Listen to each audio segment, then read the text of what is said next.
चलो बच्चे ये प्रश्न को देखते हैं। तो प्रश्न में दे रखा है हाइड्रोजन इलेक्ट्रोड 25 डिग्री सेंटीग्रेड पर पीएच बराबर दे रखा है 3 वाले विलयन में डुबाया गया सेल का विभव होगा। तो यहाँ पे अगर हम देखें तो यहाँ पे हमें वैल्यू दे रखी है 2.303 RT बटे में एफ का मान दे रखा है 0.059 वोल्ट है। तो यहाँ पे चार विकल्प दे रखा है ए बी सी तथा डी। आइए मुख्य अवधारणा की चर्चा करते हैं। मुख्य अवधारणा, तो यहाँ से अगर हम देखें तो यहाँ पे हमारा क्या होता है नष्ट समीकरण। अगर हम देखें तो हमारा नष्ट समीकरण होता है वो हमारा क्या होता है ई सेल बराबर हमारा होता है ई नॉट सेल माइनस में हमारा क्या होता है 0.059 बटे में हमारा क्या होता है एन लॉग क्यू। तो ये हमारा क्यू क्या होता है उत्पादक की सांद्रता बटे में अभिकारक की सांद्रता। तो यहाँ पे वही हमें दे रखा है कि जो हमारी ये वैल्यू होती है इसकी हमारा मान होता है 0.059।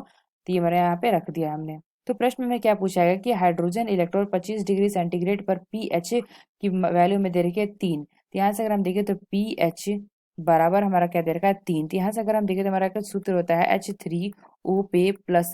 यहाँ से अगर हम देखें तो इसका हमारा क्या होता है 10 की घात होता है माइनस पीएच। तो यहाँ से हमारा क्या आ जाएगा 10 की घात -3। इसकी सहायता आएगा। तो अगर हम देखें तो हमारा जो सूत्र दे रखा है ई सेल बराबर, इसमें अगर अपनी वैल्यू अगर हम रखेंगे तो ये हमारा क्या हो जाएगा ई सेल। तो यानी अगर हम देखें तो ई सेल हमारा क्या होता है ई सेल निकालना तो ई नॉट सेल हमारा क्या हो जाएगा यहाँ से 0 हो जाएगा। तो यानी अगर हम देखें तो ये हमारा क्या हो जाएगा 0 माइनस का 0.059 बटे में अगर हम देखें तो बटे में हमारा नंबर ऑफ इलेक्ट्रॉन्स यहाँ पे हमारे कितने यूज होते हैं 2 इलेक्ट्रॉन यूज होते हैं क्योंकि हाइड्रोजन ये हमारे 2 हाइड्रोजन लेता है। यानी हम देखें तो नंबर ऑफ इलेक्ट्रॉन्स हमारे होते हैं 2।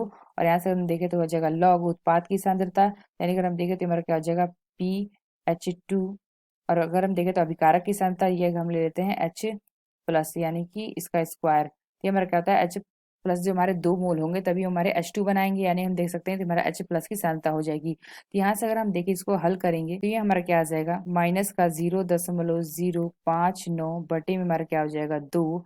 और यहाँ से अगर हम देखें तो ये हमारा आ जाएगा लॉग 1 बटे में। और यहाँ पे H+ की अगर हम देखें तो H+ का हमारा क्या होता है 10 की घात -3। यहाँ पे हमने देखा था और ये बन जाएगा इसका स्क्वायर। इसको अगर हम यहाँ से हल करेंगे तो ये हमारा क्या निकल के आ जाएगा। यहाँ से अगर हम देखें तो ई सेल बराबर हमारा निकल के आ जाएगा माइनस का 0 और ये हमारा जाएगा 1। हाँ तो ये हमारा जाएगा 177 वोल्ट। तो ये हमारा गया ई सेल की वैल्यू। तो यहाँ पे हमें प्रश्न में पूछा गया था कि सेल का विभव होगा। तो यानी हम कह सकते हैं ई सेल बराबर होगा किसके -0.1177 वोल्ट। यानी हम कह सकते हैं जो हमारा डी विकल्प यह विकल्प हमारा सही होगा। और जो हमारे बाकी सर विकल्प दे रखे हैं ये हमारे क्या होंगे गलत होंगे। तो आशा करते हैं आपको समझ में आया होगा। धन्यवाद।